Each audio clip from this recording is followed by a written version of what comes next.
Shri Shri Rasavihari Ju Ki Jai. Day 84 of our readings, Rajikishori Seva Trust of Shri Hari Raji Ki Badi Shiksha Patra. Letter 34, verse 5. Therefore, for those devotees who are dedicated to the Lord's lotus face, the first and foremost act is to take refuge in Sri Acharyaji, which perfects everything else. Tika, the means to perfect this devotion to the Lord's lotus face is to take refuge in Sri Acharyaji, and this should be one's first resolve. Those who resort to his lotus feet doubtlessly attain thereby perfection of action, and so the direct means to reach devotion to the Lord's lotus face is shelter in Sri Acharyaji and none other. Verse 6. The state of and the practice of both types of devotion, as described above, become established in the heart through his grace. I have described them for my own as well as for the satisfaction of my close and accomplished devotees. Up till now, I have described devotion to his lotus face and devotion to his lotus feet, and also that in the path of grace, the way is shelter in Sri Acharyaji. Practice of these principles must ensue. I have explained these, the great gift given by Sri Acharyaji, for my own satisfaction and also for the satisfaction of those accomplished devotees of the path of grace who are close to me. I will now explain how they become established permanently in the heart through his grace. Verse 7. In the path of lawful limitations, the means to attainment is the knowledge of the all-pervading absolute Brahman. In the path of grace, on the other hand, it is the experience of the Lord in each and every element of creation.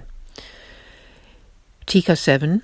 It is to be intelligently understood that in the path of lawful limitations, the means to attainment is the knowledge that the absolute Brahman is all-pervading and everywhere, and that one is a part of that absolute, but that in the path of grace, the means and attainment are the experience of Sri Krishna in everything and everyone, following the example of the gopis.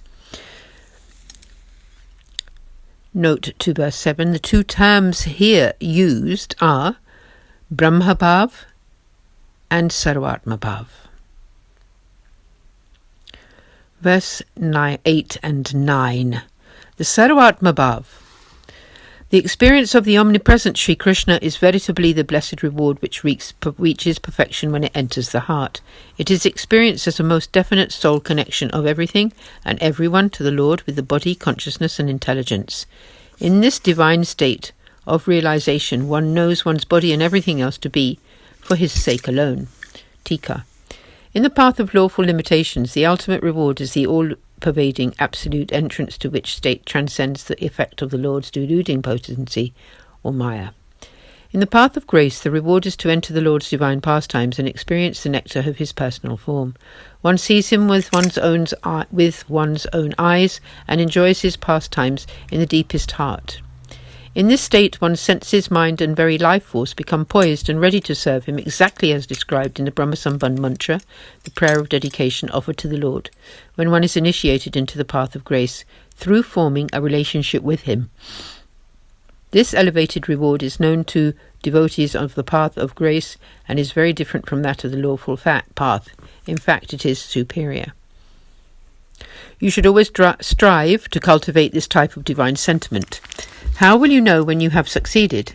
When your body, senses and mind act only for the Lord's purposes and your body, mind and wealth act only for his sake. Then all your activities are directed to him alone and your service to him with your body and wealth are perfected. Verses 10 and 11. One should not try to gain favour with the Lord for material attachment or bodily related matters. Look after the body so it can be useful in service to his pastimes and not for selfish reasons. Your only consideration should be the Lord's joy. From this most definitely ensues unconditional love. Tika.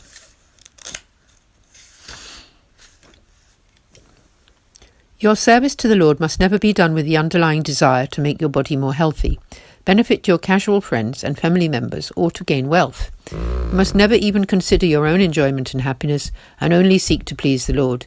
You should avoid displeasing him through offensive behaviour. Your only desire should be to see him and enjoy the bliss of his form, never for bodily enjoyment. When you partake of the foodstuffs which you have offered to the Lord in your service, or prasad, do it with the intention of making your body fit and healthier, and your awareness sharper, so that you can better serve him. When Sri Gosaiji used to travel to other regions, he became very thin through his pangs of separation, but on his return to Srinathji's place of residence, he would lovingly partake of his graced foodstuffs, with the mood that, if Sri Govardhanaji sees me looking deprived, he will feel sad, and that is not acceptable. So therefore we Vaishnavas should look after ourselves and always be presentable, so that he is happy to see us. In this way the gopis looked after their bodies with never a thought for themselves, but only for the sake of better serving him. You should never serve the Lord with the intention of making some worldly or scriptural gain, or for self-satisfaction.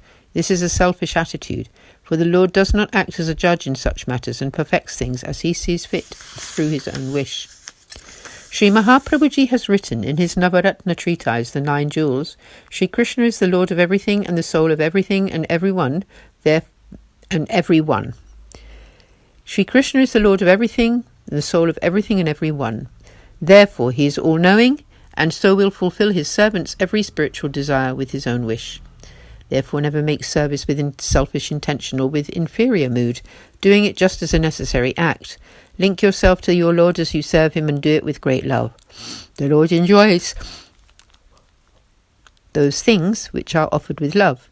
We learn this in the story of the great devotee Padmanabh Das, who only offered soaked chickpeas but did so with love, and the Lord lovingly accepted them. Serve the Lord in this way, with love. Here at the end of Tika number 11, we pause until tomorrow.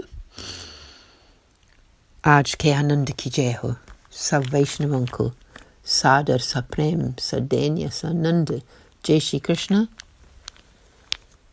Shri Acharya ji ki jai ho.